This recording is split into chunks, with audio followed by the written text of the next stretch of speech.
நிதர்சனமான விமர்சனம், நியாயமான தரவரிசை, நேர்மையான பார்வை என்ற தாரக மந்திரத்தோடு வாங்க நிகழ்ச்சிக்கு போகலாம். இது பாக்ஸ் ஆபீஸ் 1 2 3.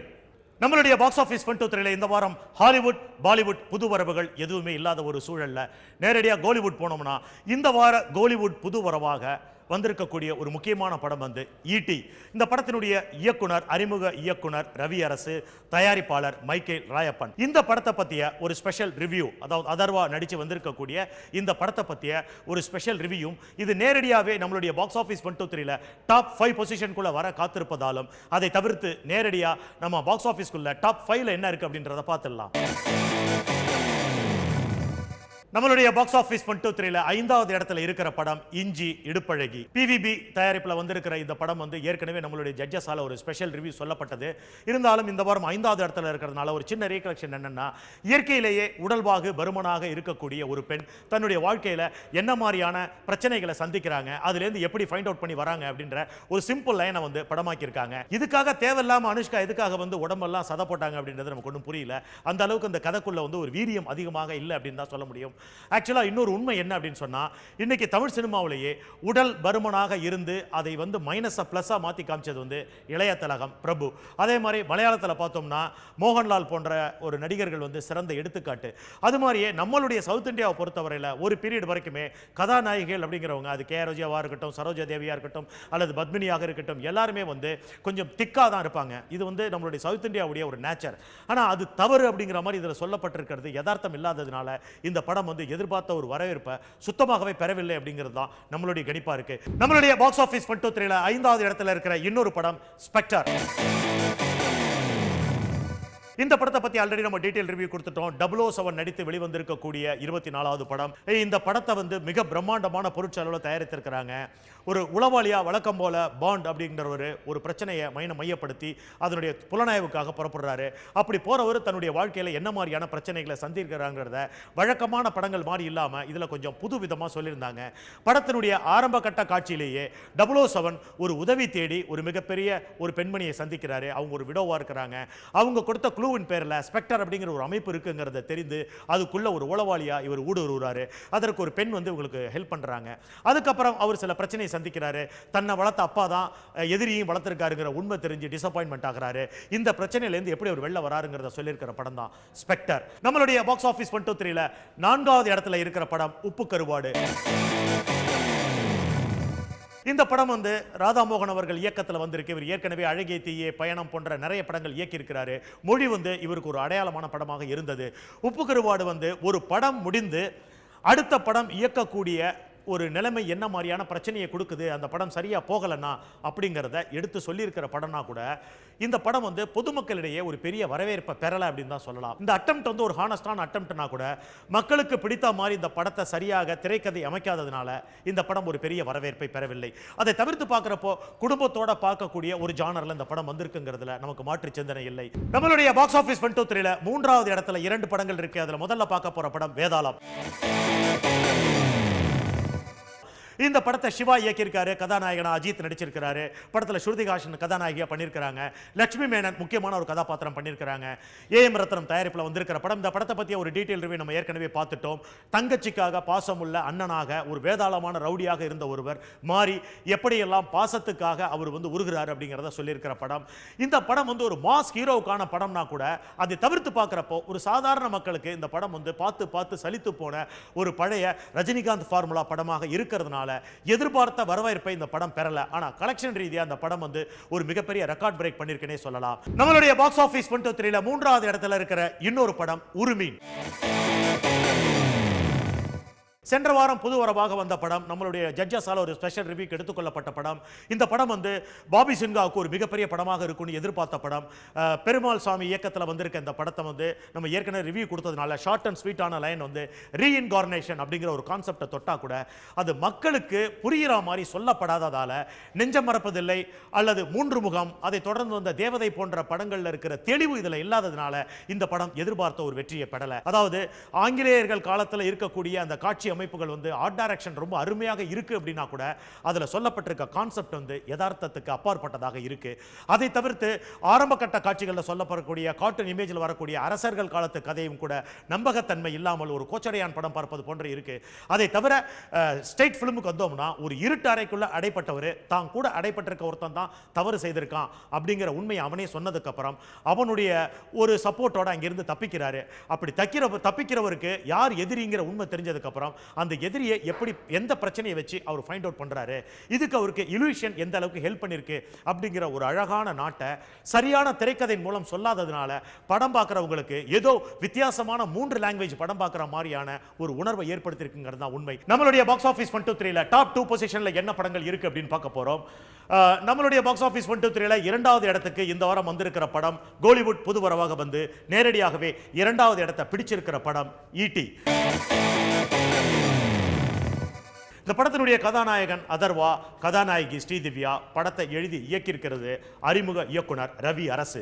இந்த படத்தை பற்றிய ஷார்ட் அண்ட் ஸ்வீட்டான ஒரு கதை என்ன அப்படின்னு பார்த்தோம்னா, கதாநாயகன் அதர்வாவுடைய சைல்ட்ஹுட்ல சின்ன வயசுல அவரோட கூட விளையாண்ட ஒருத்தர் அவரை காயப்படுத்திடுறாரு, அவருக்கு ரத்தம் வருது.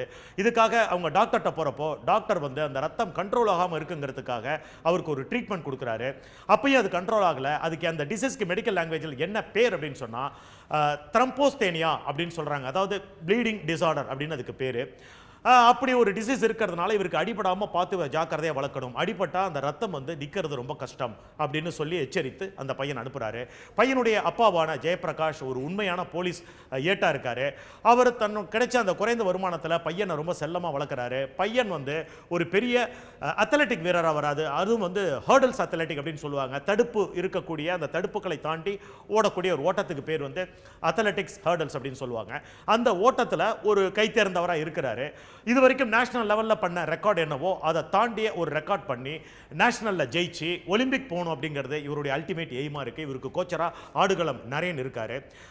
இந்த மீன் டயத்தில் இவருக்கு எதிர்பாராம ஒரு கால் வருது. அந்த காலில் வந்து கதாநாயகி ஸ்ரீதிவ்யா வந்து இவரை ரொம்ப கடுமையாக திட்டுறாங்க. அதுக்கு என்ன காரணம்னா, அவங்களுடைய சிநேகிதிக்கு ஒருத்தர் வந்து ஃபோனில் தொந்தரவு கொடுத்த நம்பரை தப்பாக எடுத்து இவருக்கு அந்த மாதிரி பண்ணிடுறாங்க. உண்மை தெரிஞ்சு மன்னிப்பு கேட்க அதுவே நாளடைவில் அவங்களுக்குள்ள வந்து ஒரு சின்ன ஒரு நட்பை உருவாக்க இந்த நட்பு பெரிதாகிட்டே போய் ஒரு இடத்துல வந்து காதலாக முடியுது.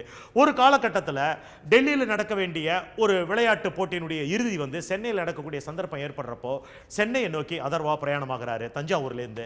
ஸோ சென்னையில் இருக்க ஸ்ரீதிவ்யாவை பார்க்கக்கூடிய ஆவலோட அவர் வர்றாரு. மீன் டைம் சென்னையில் ஒரு வட சென்னை பக்கம் ஒரு தாதாவா ஆர்என்ஆர் மனோகர் இருக்காரு. மனோகருக்கு வலதுகரமாக 2 பேர் இருக்காங்க. அவங்கள வச்சு ஒரு கள்ள நோட் அடிச்சு தமிழ்நாடு முழுக்க வந்து விநியோகம் பண்ணிக்கிட்டு இருக்காரு.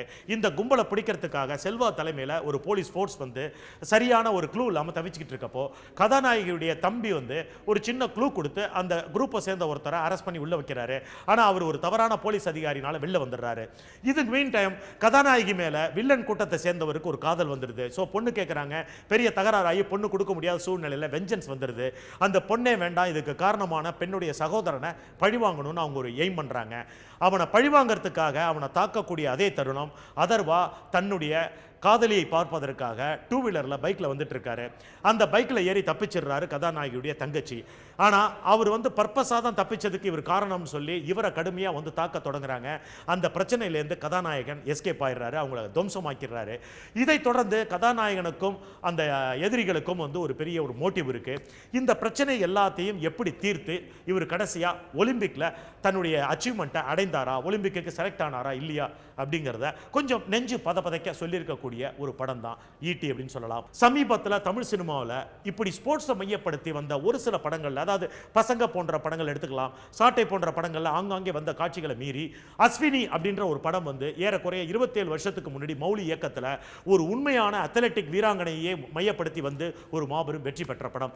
அதுக்கப்புறம் இப்படி ஸ்போர்ட்ஸை மையப்படுத்தி ஒரு படம் வந்திருக்குன்னு சொன்னா அது ஈட்டி அப்படின்னு சொல்லலாம். இந்த படத்தை ஃபர்ஸ்ட் டிசைன் பண்ணது இயக்குனர் வெற்றி. இந்த படத்தினுடைய கதாநாயகனா அதர்வா, கதாநாயகியா ஸ்ரீதிவ்யா பண்ணியிருக்கிறாங்க. அப்பாவா ஜெயபிரகாஷ் பண்ணியிருக்கிறாரு. ஆடுகளம் நரேன் முக்கிய ஒரு கேரக்டர். அதை தவிர வந்து அழகம் பெருமாள் கதாநாயகியுடைய அப்பா பண்ணியிருக்கிறாங்க.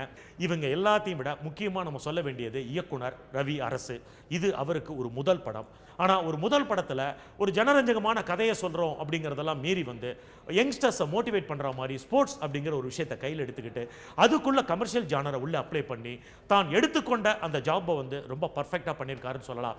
சின்ன சின்ன ஓட்டைகள் ஸ்க்ரீன் பிளேல இருக்கத்தான் செய்யுது. இருக்குது. முக்கியமாக சொல்ல போனோம்னா ஃபர்ஸ்ட் ஹாஃப்ல ஹீரோ அந்த திருமுருகனை காப்பாற்றிட்டு வர்ற அந்த ஃபைட்டு சீக்வன்ஸே இருக்கட்டும், கிளைமேக்ஸில் கன்னை கொடுத்து போலீஸ் ஆஃபீஸர் ஒரு அனுப்புகிற அந்த சீக்வன்ஸே இருக்கட்டும், இது ரெண்டுமே வந்து இயக்குனருடைய ஒரு ட்விஸ்டாக நினச்சி அவர் பண்ணியிருக்கிறாரு. அது அஃப்கோர்ஸ் திரைக்கதைக்கு ரொம்ப பலமாகவும் இருந்திருக்கு. மியூசிக் கம்போசர்னு பார்த்தோம்னா அந்த படத்தில் வந்து ஜிவி பிரகாஷ் பண்ணியிருக்கிறாரு. படத்தினுடைய சினிமோட்டோகிராஃபராக சரவணன் அபிமன்யு பண்ணியிருக்கிறாரு. இந்த படத்தினுடைய எடிட்டர் வந்து ராஜா முகமது, இவர் ஏற்கனவே நேஷனல் அவார்டு வின்னரு. ஆர்ட் டைரக்டராக வந்து துரைராஜ் பண்ணியிருக்கிறாரு. படத்தினுடைய ஆக்ஷன் சீக்வன்ஸியை ராஜ்சேகர் பண்ணியிருக்கிறாங்க. நமக்கு ஏற்கனவே தெரிந்த ஒரு மிகப்பெரிய ஒரு இயக்குனர் வந்து மெல் கிப்சன் அப்படின்னு சொல்லலாம். மெல் கிப்சன் வந்து அப்போகலிப்டோ அப்படின்னு ஒரு படத்தை பண்றப்போ அந்த படத்துக்காக அவர் வந்து ஒரு கதாநாயகனை தேடினார். ஏன்னா உயிருக்கு பயந்து படம் முழுக்க ஓடக்கூடிய ஒரு நாயகன் தேவை. அப்படிங்கிறப்போ நம்ம ஒரு நடிகனை ஓட வைக்கிறத விட ஓடக்கூடிய ஒருவனை நடிகனாக மாற்றலான்னு குழுவினர் சொல்றதை கேட்டு ஒரு ரியல் அத்லெட்டிக்கை வந்து அவர் யூஸ் பண்ணார். அப்படி வந்த படம் தான் அப்போகலிப்டோ.